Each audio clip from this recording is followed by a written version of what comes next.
وہ ایک صحیح مسلم میں بھی ہے، ترمذی میں بھی ہے، نسائی میں بھی ہے کہ حضرت علی علیہ السلام نے فرمایا کہ پیغمبر اسلام نے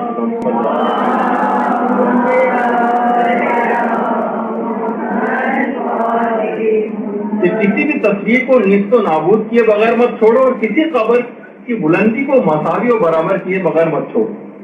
اللہ تدعا تمثالا الا تمسہ ولا قبرا مشرفا الا سویتہ. یہ حضرت علی علیہ السلام سے منسوب ایک حدیث جو ہے وہ پیش کی جاتی ہے کہ کسی کی تصویر کو نیست و نابود کیے بغیر مت چھوڑو اور کسی قبر کی بلندی کو مساوی اور برابر کیے بغیر مت چھوڑو. یہ حدیث تو کہنے ان سب کتابوں میں دیکھیں اس کو دلیل بناتے ہیں. اچھا، اب سب سے پہلی بات تو یہ کہ کسی بھی حدیث پر اس طرح تو عمل نہیں ہو سکتا جب تک کہ اس کی تحقیق نہ کی جائے. تو باقاعدہ علماء اہل سنت کی جو کتاب ہے تہذیب التہذیب، جو علم رجال کی کتاب ہے جس میں راویوں کو ڈسکس کیا جائے، اس روایت سے جتنے بھی راوی ہیں، ابن الحیات سے جو روایت ہے اس میں راویوں کا ایک اور سلسلہ بھی ہے، وہ تمام کے تمام نہ صرف یہ کہ ضعیف ہیں بلکہ ان میں سے بعض راوی ناصبی بھی دشمن اہل بیت. باقاعدہ کتاب تہذیب التہذیب کے اندر ان تمام راویوں کو بھی تذکرہ. سب سے پہلے تو روایت کا ہی ایک ذوق آ گیا. اچھا، اب اتنا وقت نہیں ہے آج کہ ان راویوں کی بھی وضع اور کہ اس میں کیا ان کے متعلق رائے بیان کی گئی وہ بھی اگر بیان کرتا کہ کیا ان کے متعلق نظریہ تو آپ دیکھتے، لیکن اتنا وقت نہیں، جسے چاہیے وہ بعد میں لے سکتا ہے. اچھا، الفاظ حدیث بھی وہ نہیں ہے جو ان کے مطلب کے لیے سازگار، ورنہ کیا وجہ ہے کہ وہ اس کے پہلے جملے پر عمل نہیں کرتے کہ کسی تصویر کو نیست و نابود کیے بغیر مت چھوڑو. تو پھر کتنی تصاویر جو وہاں پر ہمیں لگی نظر آتی ہیں ان کی کرنسی نوٹوں پر بادشاہوں کی تصاویر ہیں، اس کو نیست و نابود کیوں نہیں کیا جاتا. اچھا، پھر دوسرا ٹکڑا یہ کسی قبر کی بلندی کو مساوی کیے بغیر مت چھوڑو، یعنی ایک لیول میں قبریں ہونی چاہیے. جس طریقے سے اونٹ کے کوہان کی طرح سے جو ایک ابھرا ہوا ایک حصہ ہوتا ہے، جیسے اونٹ کا ایک فلیٹ حصہ ہے، پھر درمیان سے اس کے کوہان آ گیا، پھر وہ نیچے کی طرف اس میں نشیب کی طرف چلا گیا. تو نشیب و فراز اونٹ کے کوہان کی طرح سے قبروں پر نہیں ہونا چاہیے، یعنی چاہے وہ اونچی ہو قبر مگر کوہان کی طرح سے نہیں ہونی چاہیے، یعنی ایک لیول میں ہو، مسطح ہو.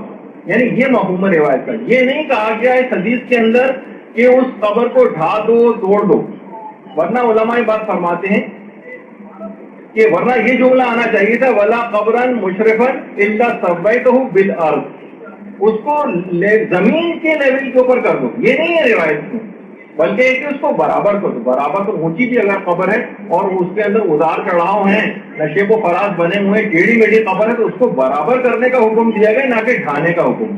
دیکھیے یہ جو روایت پیش کی جاتی ہے اس کے اندر کتنی ایسی باریکی، یعنی اس کو زمین کے برابر کر دو. یعنی اگر یہ حدیث واقعی اتنی ہی ان کے مطلب کے لیے سازگار تھی اور اتنی واضح اس کا مطلب تھا کہ جو کہ انہوں نے سمجھا، تو پھر کیا وجہ ہے کہ آج تک کسی فقیہ اسلام نے کبھی اس کا فتویٰ نہیں دیا. دیکھیے لغت میں بھی اور ڈکشنری میں بھی سویتہ کے معنی ٹیڑھی میڑھی چیز کو سیدھا کرنے کے اور برابر کرنے کے، خواہ اونچی کیوں نہ ہو.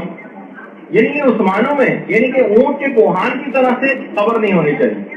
یہ تو چلے پھر بھی برابر ہے کہ اس میں نشیب و فراز اوپر سے ٹیڑھی میڑھی ٹائپ کی قبر نہ ہو، یعنی چاہے یعنی اس کے بعض حصے نیچے ہوں، بعض حصے اوپر ہوں، اس طرح سے قبر نہ ہو، بلکہ ایکول اور برابر کرنا، مسطح کرنے کا حکم ہے، نہ کہ قبروں کو ڈھانے کا.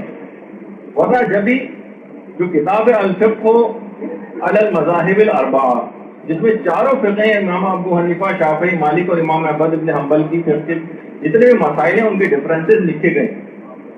یہی وجہ ہے کہ اسی کتاب کے نام پر ہمارے عالم شیخ محمد جواد مغنیہ انہوں نے کتاب لکھی تھی الفقہ علی المذاہب الخمسہ، یعنی پانچوں فقہ، اس میں چاروں فقہوں کے ساتھ فقہ شیعہ کو بھی انہوں نے ایڈ کیا اور یہ کہا کہ ہمارا کوئی نہ کوئی مسئلہ آپ کی کسی نہ کسی فقہ کے اندر پایا جاتا ہے. اور ان تمام کا متفقہ جو چیز جو فتویٰ جو ہے وہ لکھا ہوا ہے کہ وَيُنْدَبُ ارْتِفَاعُ التُّرَابِ فَوْقَ الْأَرْضِ بِقَدْرِ شِبْرٍ، مستحب ہے کہ قبر کی خاک سطح زمین سے ایک بالش اونچی. اگر بالکل زمین کے لیول کے اوپر، جیسے کہ حدیث کا ان لوگوں نے مفہوم سمجھا، اس کا مطلب ہے قبر کو ذرا سا بھی اونچا نہیں ہونا چاہیے.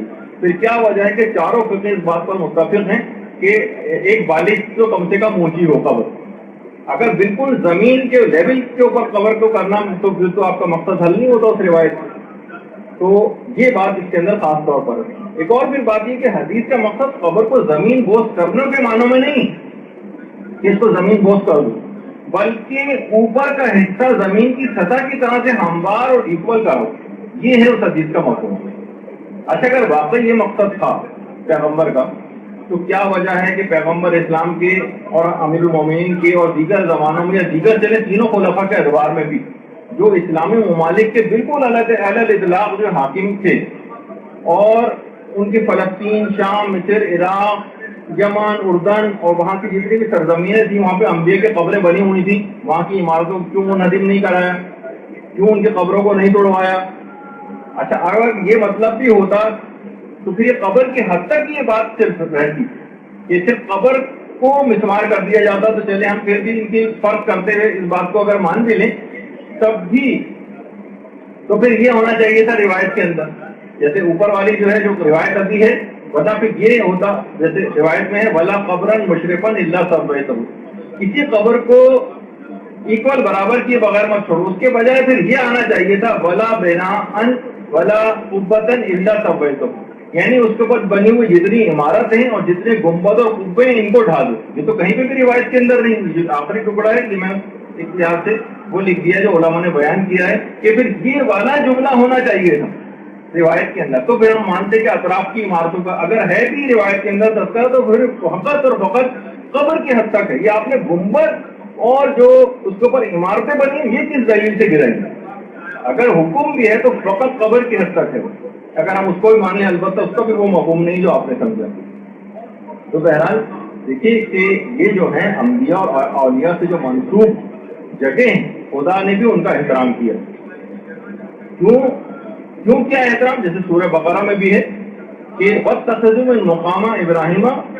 مِن مقام ابراہیم مصلی، کہ رسول اللہ کو حکم ہے کہ جہاں پر حضرت ابراہیم مقام عبادت کے لیے کھڑے ہوتے تھے اس کو اپنا مقام عبادت قرار دو.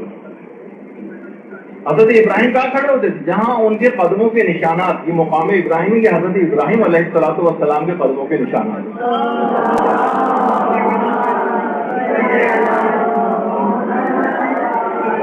لوگوں کو حکم ہوا کہ جہاں پر ابراہیم کے قدموں کے نشانات ہیں اس کو اپنی نماز کی جگہ بناؤ. یہ ان سے منسوب جگہ ہو گئی، قابل احترام ہو گئی. تو اس کے اوپر اب مقام ابراہیم میں وہ جو پتھر ہے جس کے اوپر حضرت ابراہیم کے قدموں کے نشان ہے اس پر یہ شوکیس بھی بنا دیا گیا سنہرے رنگ کا جو خانہ کعبہ کے بالکل سامنے ہے، اور ہر عمرہ اور حج کرنے والا اس مقام ابراہیم کے پیچھے ہی جو ہے وہ نماز پڑھتا اور اس کو اپنا مقام عبادت قرار دیتا ہے.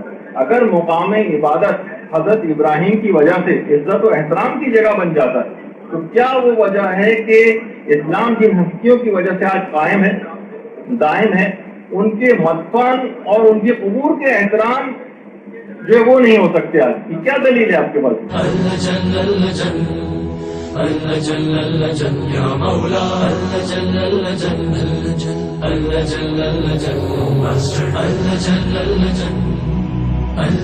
يا صاحب السماء